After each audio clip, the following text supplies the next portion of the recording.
Hi everyone, welcome to Legal Talks by Desi Kanoon. I am Suyash and today I will talk about the case of Union of India and others versus Methu Meda, wherein the Honorable Supreme Court discussed the concept of honorable acquittal in service and criminal jurisprudence. The facts of the case are not necessary for the purposes of this show and hence the same are not being discussed here.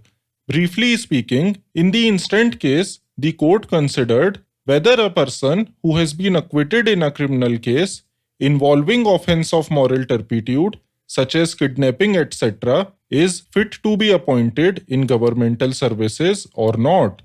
According to Black's Law Dictionary, 8th edition, acquittal is the legal certification that an accused is not guilty of the charged offense. Now, what is honorable acquittal?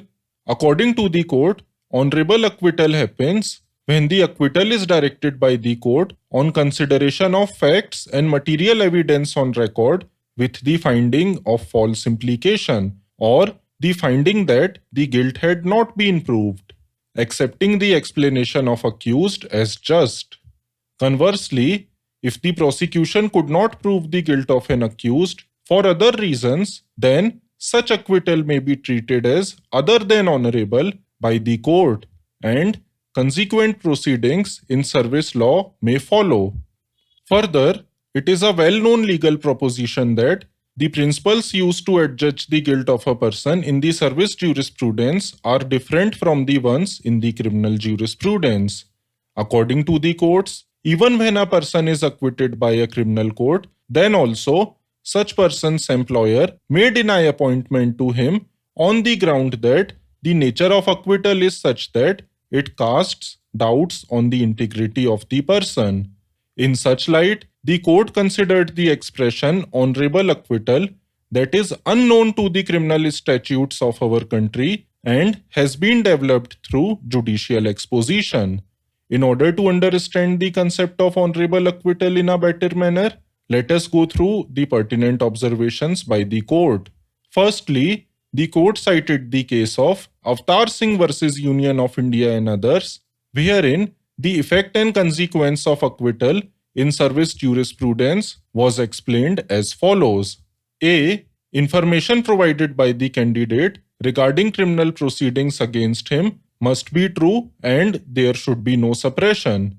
B. While terminating employment, the employer may take notice of special circumstances of the criminal case against the candidate or the employee. C. The relevant service rules are paramount and must be taken into consideration. D. Appointment of a person against whom multiple criminal cases are pending is not proper.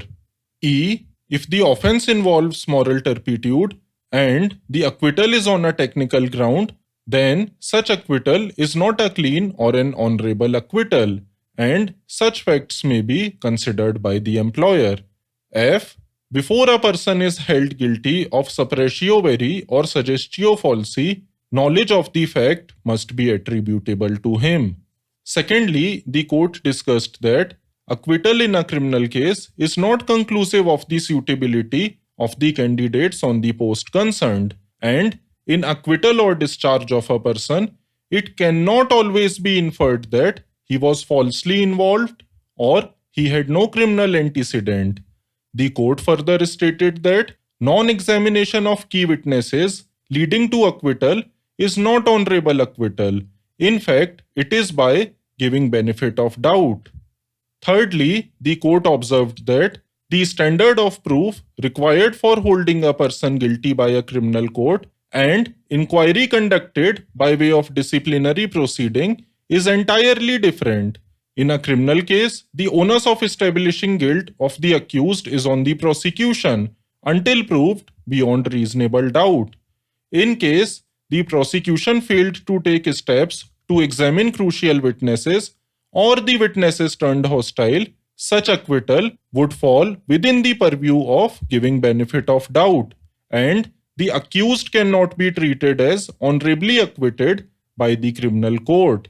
While in a case of departmental proceedings, the guilt may be proved on the basis of preponderance of probabilities. It is thus observed that acquittal giving benefit of doubt would not automatically lead to reinstatement of candidate unless the rules provide so. Fourthly, the court opined that mileage cannot be drawn by the candidate or the employee merely from the fact that in their application or attestation form they have disclosed their involvement in a criminal case. And lastly, the court concluded by stating that if a person is acquitted, giving him the benefit of doubt from the charge of an offense involving moral turpitude or because the witnesses turned hostile, it would not automatically entitle him for the employment. The employer is having a right to consider his candidature in terms of the circulars issued by the screening committee.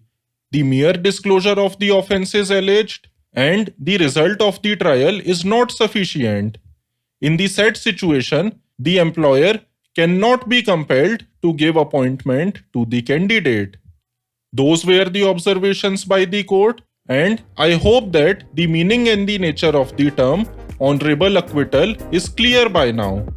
Hence, I hope you enjoyed listening to the show. Thank you for listening. Please do not forget to like and subscribe us.